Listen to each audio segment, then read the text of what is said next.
بسم اللہ الرحمن الرحیم۔ محترم ناظرین، السلام علیکم ورحمۃ اللہ وبرکاتہ۔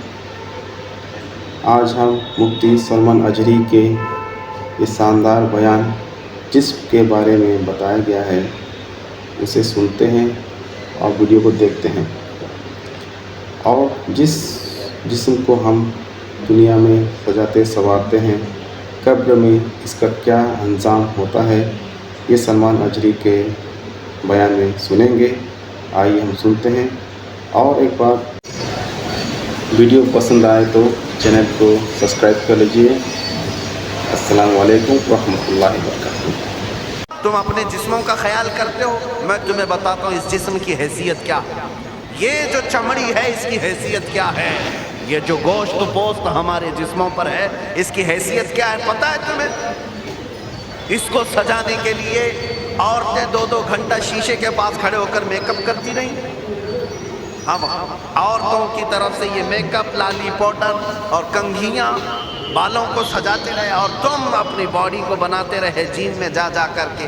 اب اس جسم کی حیثیت سنو، جس دن روح نکلی تمہارے جسم سے اور جب جنازہ لے جایا گیا، قبر میں تمہارے سب سے عزیز لوگ رکھ کر کے آتے ہیں، تختیاں قبر کی بند کر کے آتے ہیں، اتنی چھوٹی قبر کہ کروٹ لینے کی بھی جگہ نہیں ہوتی، ہاتھ پھیلانے کی بھی جگہ نہیں ہوتی۔ آج اپنے پلنگ پر سو کر کے دیکھو، کسی کا ہاتھ ٹچ ہو رہا ہے تو نیند نہیں آتی، لیکن قبر میں اتنی تاریک جگہ پر، چھوٹی سی جگہ پر، تنگ جگہ پر چھوڑ دیا جاتا ہے کہ مردہ کروٹ بھی نہیں لے پاتا، پھر پلس اس کو اوپر سے نیچے سے پیٹ سے باندھ کر کے رکھ دیا جاتا ہے۔ تمہیں پتہ ہے اب حکماں نے جو لکھا ہے وہ سنو بزرگوں نے، جیسے ہی تیسرا دن آتا ہے تمہاری قبر کی زندگی کا، جب 3 دن گزرتے ہیں تمہاری ناک کے ذریعے سے پیٹ کی چیزیں باہر آنے لگتی ہیں، منہ کے ذریعے سے آنتڑیاں یا جو بھی اندر کا لیکویڈ ہے سب باہر آتا ہے۔ 5ویں دن کان کے اندر سے بھیجا نکلنے لگ جاتا ہے، یہ جو بھیجا سر کے اندر ہے وہ ختم ہو کر کے سڑ کر کے پیپ کی شکل میں کانوں سے باہر آنے لگ جاتا ہے، ناک اور منہ سے پیٹ کی چیزیں، کلیجہ خون بن جاتا ہے، دیگر چیزیں سب کان اور ناک اور منہ سے نکلنے لگتی ہیں، اور 40 دن تو بہت دور کی بات ہے، 8ویں دن اس کا پیٹ پھٹ جاتا ہے، پیٹ پھولتے پھولتے پھٹ جاتا ہے، اور جیسی پیٹ پھٹتا ہے قبر میں کیڑے پیدا کیے جاتے ہیں۔ تم 1000 کوشش کر لو لیکن وہ کیڑے اسی کے لیے پیدا ہی کیے جاتے ہیں، ان کی غذا ہے۔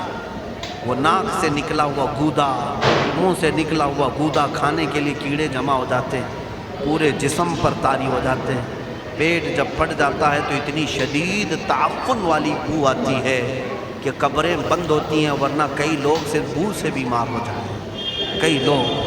اور یہی ہمارے جسم کی حیثیت ہے، یہی ہمارے جسم کی حقیقت ہے۔ اور چند دن گزر جاتے ہیں کہ اس کی آنکھوں کی پتلیاں لٹک کر کے باہر نکلتی ہیں، اس کی آنکھوں کی پتلیاں باہر آ جاتی ہیں اور گڑے پڑ جاتے ہیں۔ اب جو جسم کے اوپر موجود گوشت ہے اس کو چونٹیاں، مکوڑے اور کیڑے کھانے لگ جاتے ہیں، کھاتے کھاتے 2-3 مہینے کے اندر اس کو صرف اور صرف ڈھانچے کی شکل چھوڑ دی جاتی ہے، ہڈیاں باقی رکھی جاتی ہیں۔ جن بالوں میں تم کنگھیاں کرتے ہیں ان بالوں کی جڑوں میں پیپ پیدا کیا جاتا ہے، ہر بال کی جڑ پیپ بہاتی ہے۔ اور جن چہروں پر تم پاؤڈر لالی لگا کر کے اس کو سجایا کرتے، آئینے میں کھڑے ہو کر ان چہروں پر اللہ تبارک و تعالیٰ ایسی جھریاں پیدا کرتا ہے، یہ تو عام لوگوں کی بات، اور اگر گنہگار ہیں تو ان کے چہروں پر بچھو چھوڑ دیے جاتے ہیں، بچھو چھوڑ دیے جاتے ہیں۔ کئی لوگوں کی قبروں پر سانپ ان کی ناک کو ڈستے رہتے ہیں اور ان کا گودا پیتے رہتے ہیں۔ سانپوں کا عذاب، بچھوؤں کا عذاب، یا قبر کے عذاب کے ساتھ یہ جسم گلا دیا جاتا ہے، ہڈیوں کے سوا کچھ نہیں باقی رہتا۔ تم کیا سمجھتے ہو مرنے کے بعد احساس نہیں ہوگا؟ مرنے کے بعد ہر درد کا احساس دگنا کر دیا جائے گا۔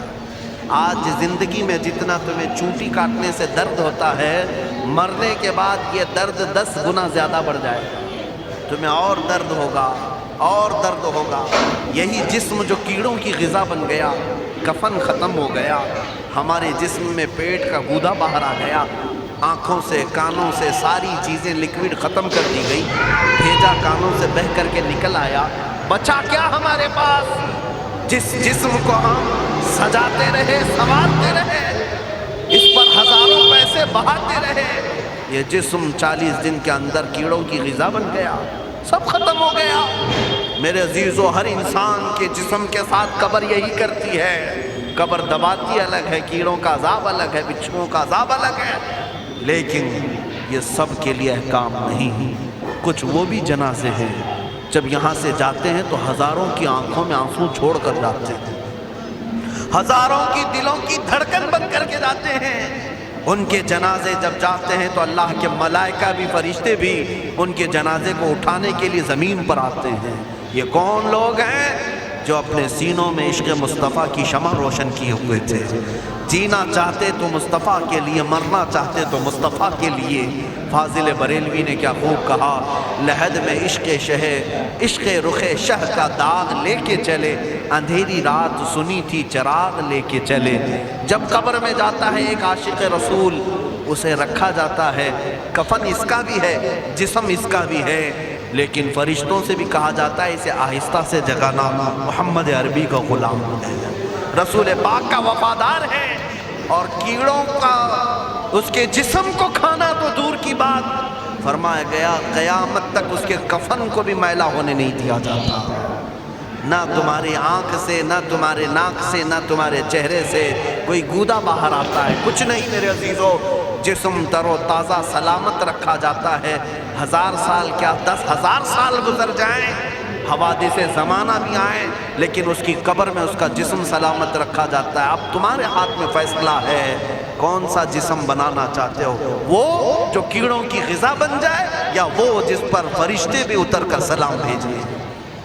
میں نے خود میرے مرشد گرامی کے جنازے میں حاضری تھی، حضور تاج الشریعہ بدر الطریقہ رحمۃ اللہ تعالی علیہ، جس مرد قلندر نے اپنی پوری زندگی عشق مصطفیٰ میں گزاری۔ آج تم نعرے لگاتے ہو تاج الشریعہ تاج الشریعہ، ان کے شب و روز دیکھے تھے کبھی؟ ان کی صبح اور شامیں دیکھی تھی کبھی؟ بہت پیر ہوں گے جو باہر پیر ہوں گے، اندر پیر ہوں گے، لیکن تاج الشریعہ کو میں نے اندر بھی دیکھا ہے، باہر بھی دیکھا۔